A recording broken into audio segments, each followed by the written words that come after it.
hope you'll be patient with me. I have moved into the technological age, Woo-hoo. mostly because the printer threw a cartridge last night. So we're going to try the alternate method here. I just wanted to offer before we get started that the Palm Sunday reference with the cross and the egg, because I reference it in here, was that the pagans told me that the Easter egg and the rabbit for springtime comes from Ostara, which was the goddess of spring. She would come over the mountains, but she had the head of a hare, of a rabbit, and she would leave eggs as symbols of the coming fertility. And then when the Christians started taking over, the pagans weren't willing to give that stuff up, but kind of like the Christmas tree got soaked into Christmas, the bunny and the eggs got soaked into Easter. Oh, how interesting. So that's the version that I've heard. I only make an oblique reference to it later, so I figured I better explain that before we've got two different things going on here. So, and I appreciate that it's Palm Sunday. I know originally I was supposed to be here on the 15th, and we had a little bit of a kerfuffle on that, but this actually works out really well, because Easter is kind of a thing for me. When I was a child, my grandparents on both sides were fairly religious. On my mother's side, I had a grandma and a grandpa. Grandma was always a housewife and a mother. I don't think I need these. Except during World War II, when she worked in a bomb building factory. My grandpa retired from the Army, where he saw action in the Philippines while on active duty in World War II. And then he finished his military career as a transportation officer in the Michigan National Guard. He was also a police officer in Detroit, and when he retired, he had reached the rank of detective. There is a story that the reason they made him a detective is because as a patrol officer, he wrecked a lot of motorcycles. And it was cheaper and safer to make him a detective because they got cars. I don't know if that's true. At Grandma and Grandpa's house, so there were crucifixes in all the bedrooms. There was one in the living room, and there was one in the kitchen dining area. It was just one room. They went to church every Sunday, and we said grace before any meal we had with them. This is hard because I'm trying to think I got to get ready to turn a page. On my father's side, we just had a grandma. My grandfather passed away shortly after I was born, a combination of esophageal cancer and a fear of hospitals. Grandma O, as we called her, my maiden name is Odenwald, was pretty much housebound in the time that I knew her, mostly by her own choice. She wasn't necessarily terribly ill or anything. She just didn't want to go anywhere. She sat in her living room in a chair that faced the television. She had one of those folding TV tray stands next to her chair, with her package of cigarettes that she chain smoked, and the telephone, like a telephone with a dial on it. But she wouldn't answer the phone when it rang. It was her opinion that it was there for her convenience. So if she wasn't calling, she didn't want to talk to whoever was calling her. My dad's younger brother, Uncle Ron, lived with her, and she always made him carry her to the local church, which was St. Christopher's Catholic Church, for the important services, as she called them, which was Christmas and Easter and the funerary masses of anybody that she knew who had passed away. But he was also the person in the house who had to answer the phone when it rang. There weren't any crucifixes in her house, but there was a Bible in the living room on the same table as the candy dish. And as a child, I can tell you that candy dish was far more interesting to me than what was ever in that Bible. My parents didn't practice any religion at home. As children, both my parents had gone to Catholic school, my mother all the way through high school, and my father until the 8th grade, when he got tired of the nuns whacking his knuckles with a ruler because he was left-handed. Oh my God. As long as I ever knew him, his handwriting was terrible because he would write right-handed, but he was naturally left-handed. My sister and I were told that we could choose a church when we were old enough to write a check. I didn't understand that part at all until I got older. That's kind of like you can order a Big Mac when you're 12, right? There was an arbitrary line, and picking a church meant you had to have a checking account, which I just thought that meant you had to be grown up, not that you had to have money or be able to support the church. But I still knew the Easter story for the most part. There's an osmosis of education that you get growing up in America where you pick up that Christian narrative even if you aren't trying. And we still went to my grandparents' houses for the holiday visits. And that's when it would get confusing. Easter morning at my house meant getting up early on not a school day and putting on a new dress, probably one that matched my younger sister. And until we were teenagers, my mother made all of our clothes. So my sister and I would have had very cute matching Easter dresses. I had to put on my very uncomfortable but very shiny shoes. I had to let my mother comb my hair again on not a school day. And we would pile into the car and make the hour-plus drive into Detroit, which is where all the grandparents lived. Now, at my maternal grandparents' house with Grandma and Grandpa, there was usually a little chocolate bunny wrapped in shiny foil, and sometimes an actual Easter basket with a few colored eggs and some more candy in it. But always under the grass, there was a little pamphlet about God's grace and how Jesus died for our sins. And it was probably something that my grandma had picked up at church that morning that she slid into the Easter baskets. And she would eventually work into the conversation about how nice the Easter service was that morning and how lovely my sister and I looked. And it was just such a shame that we couldn't have come earlier so that we could have joined them at church that morning. At dinner, there would be an extra long prayer over the ham and scalloped potatoes to thank Jesus for his sacrifice and to remind us of all the stuff we missed because we didn't go to church that morning. And the whole thing was a fairly sober event. But at Grandma O's house, it was full-on feast day. Not only were there jump ropes and hula hoops and colored chalk to play with out in the driveway, the 6-foot round table in the kitchen would be covered, and I mean covered, with food. There would be a ham, a roast beef, and a whole chicken. There were dinner rolls and potato salad. There were green beans with those little pearl onions in them. Nobody in the South does them that way, but up north we put those little pearl onions in the green beans with bacon bits. There were more scalloped potatoes. There were mashed potatoes and both kinds of gravy, brown and not brown. There was asparagus, which as children, my Grandma O taught us, if there's not sauce on your asparagus, it's perfectly polite to eat it with your fingers off the plate, which we thought was thrilling. We could eat vegetables with our fingers. I think it was a trick to get us to eat asparagus. It worked, though. There was always a huge plate full of cheese and crackers and cold cuts, and Grandma O always had the butter lamb in the middle of the table. Now, if you don't know what a butter lamb is, I think this is an Eastern European tradition. It was the equivalent of maybe half a pound of butter, about yay big, but it had been pressed into a mold, so it was the shape of like a little lamb sitting in the grass. It was all butter. She took it to church with her in the morning, excuse me, and the priest blessed it. And apparently they all did this. They all brought their butter lambs to church. I guess so our lunch was holy? I don't know. Every year we had a butter lamb. The grown-ups would be wandering around drinking Jim Beam and ginger ale, and the kids could have as much ginger ale as we wanted. Soda pop! Everyone took their plate and balanced it on their knees in the living room or on the back porch or wherever there was room, because there was zero room in that kitchen to sit down and eat. Even the counters were full. And I still remember my amazement at a relish tray that I thought was magic because it was never empty. I learned years later that my Grandma O bought a gallon jar each of dill pickles, of those little gherkins that I still love so much, and black olives and green olives. So if you ate the last of the olives, you were supposed to go to the fridge and refill the tray. I just thought the tray stayed full. It was like the Mary Poppins of relish trays. There would be loaves of bread on the counter, so next to the big jars of mayonnaise and mustard, so if you got hungry later, you could make yourself a sandwich with the ham and the chicken. It was ridiculous.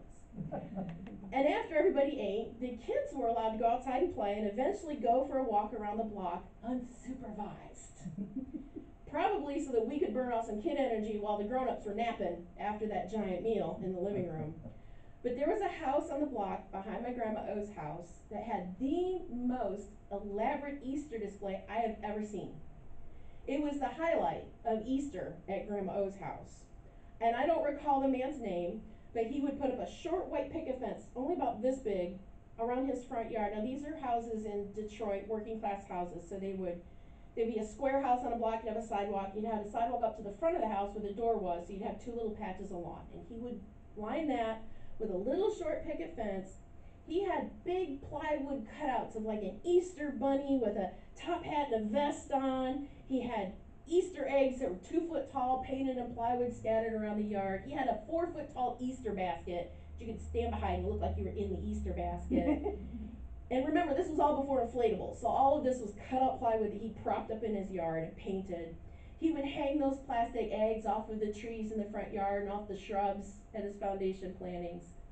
And the centerpiece of all of this, there was a real live, big, fat, white rabbit with pink eyes that hopped around the front yard behind that little fence. Uh-huh. In reality, it was his pet that he would bring out when he heard the kids coming. It didn't live in the front yard. But still, every year we could not wait to run down that sidewalk and up to the bunny house.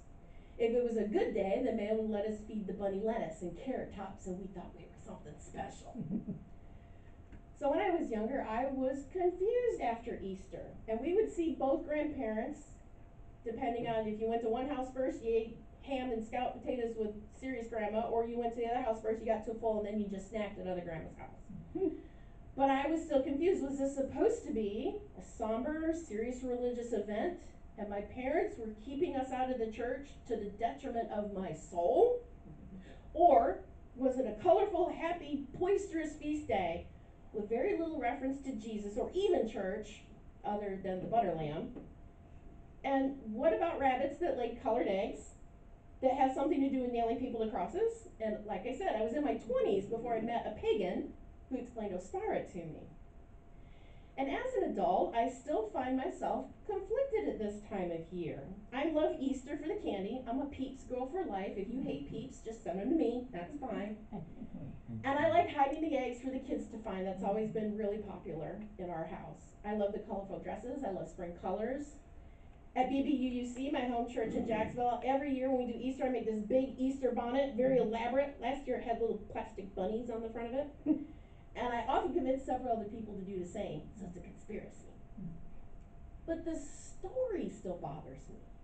A man murdered by a powerful political machine rises from the dead after 3 days and then meets his grieving disciples in a town 100 or more miles away, and then goes on essentially to become the most famous person who ever lived and died and lived again. I just cannot embrace the fantastical nature of it. Each Easter season, I find myself kind of being retrospective, and I try to spend some time finding ways to reconcile this. It's a reminder of my childhood days, the gravity my maternal grandparents assigned to that day, contrasted with the gluttony and frivolity from my paternal grandmother's house, and the idea that my chosen religion, Unitarian Universalism, adopts the most useful bits of Christian tradition. We incorporate at least a little bit of this mythology. And my dad, who was ever critical of any kind of organized religion, used to call the Bible the only authority ever written by illiterate people. So each year I set aside some time to do some remembering and often some reading, trying to wrap my head and heart around what Easter means for me. And this year I stumbled across a homily that really spoke to me, which is interesting because otherwise I was going to be here 2 weeks ago and was not thinking about Easter at the time. So it almost all serendipitously, is that right? Yeah. That sounds Pretty good. much. That's Falls hard. together. So I want to share the homily with you this morning. It's called Hope Will Be Restored. It was written by Heidi Kottman in 2017, and it's actually in the public forum on Worship Web. If you go to the UUA Worship Web, you can find all kinds of good stuff. And how I've missed it all these years, I don't know, because this is a ritual I go through every year, looking for readings and ways to mesh those two worlds together. So Heidi starts with a quote, a reading from the book of Matthew, chapter 28, verses 1 through 10. After the Sabbath, as the first day of the week was dawning, Mary Magdalene and the other Mary went to see the tomb. And suddenly there was a great earthquake, for an angel of the Lord, descending from heaven, came and rolled back the stone and sat on it. His appearance was like lightning, and his clothing white as snow. For fear of him, the guards shook and became like dead men. But the angel said to the women, "Do not be afraid. I know that you are looking for Jesus who was crucified. He is not here, for he has been raised, as he said. Come, see the place where he lay.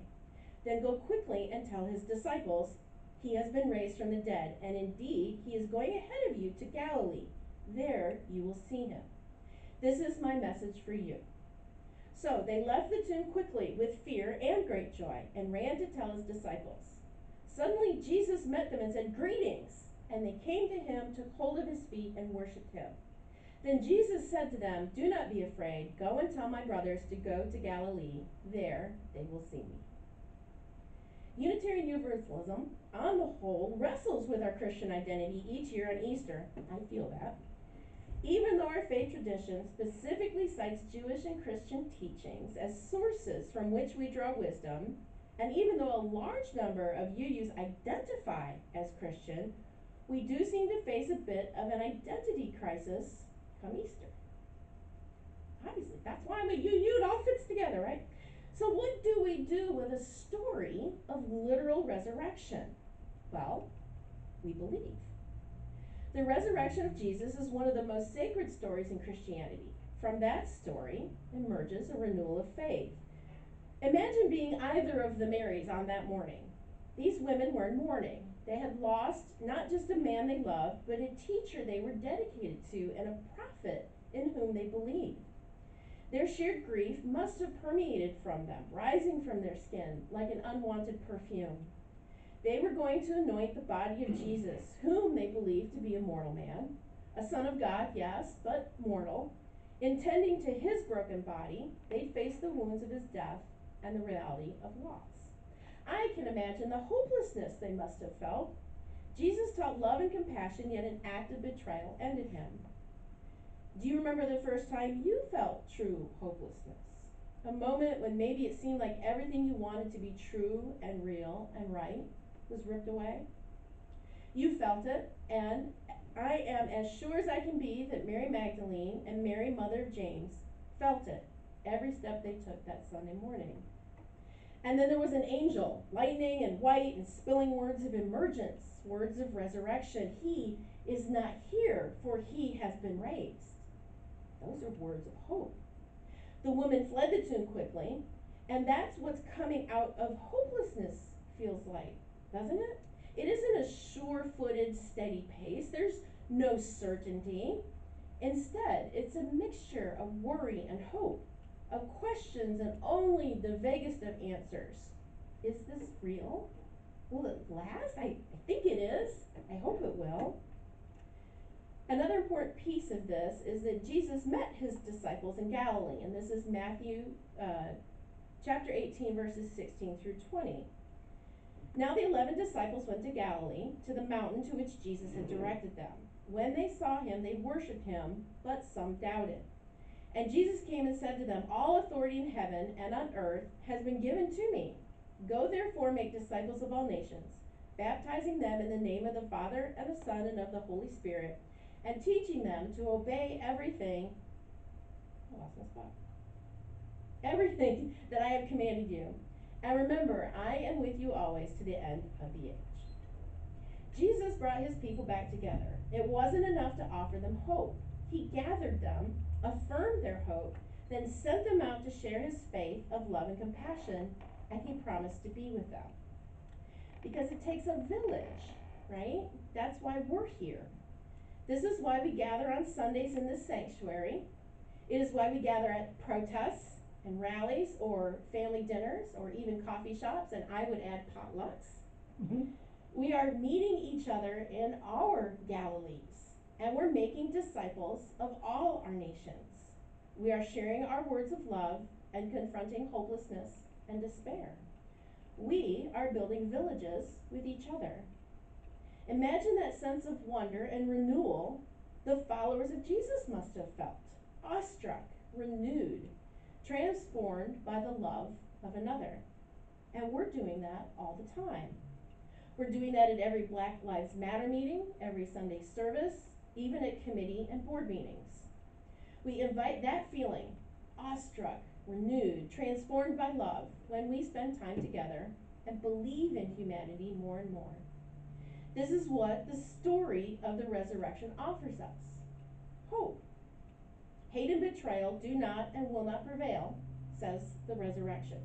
Hope will be restored, lives will be restored. We will emerge from the bleakest of absolutes to exist in the glory of love. I think this is why the resurrection is one of the most important stories in the Christian tradition. I think this is why Unitarian Universalists celebrate Easter joyfully, even if it gives us some kind of collective identity crisis. The answer to what do we do with a story of literal resurrection is believe. Believe in hope, believe in Galilee, believe that we are disciples of our love in humanity. And that ends Heidi's homily. But when I found this, I felt like this was a very fitting distillation of my childhood experiences. Here's my maternal grandparents trying hard to get my parents to accept the church because of the hope they found in it. They wanted that village that included my parents and my sister and I, the grandchildren. And the resurrection and the chance for salvation was real to them. And at Grandma O's house, she put much more of her faith into the right now. The good, abundant food that everybody could enjoy, the exuberant children, and the bright colors of Easter against what was usually very dingy leftover snow because, Easter in Michigan is still late winter, it's barely early spring. So each family had their own expression of community and their own expression of love, and it was always a reminder to look forward and to continue to celebrate with hope. Thank you.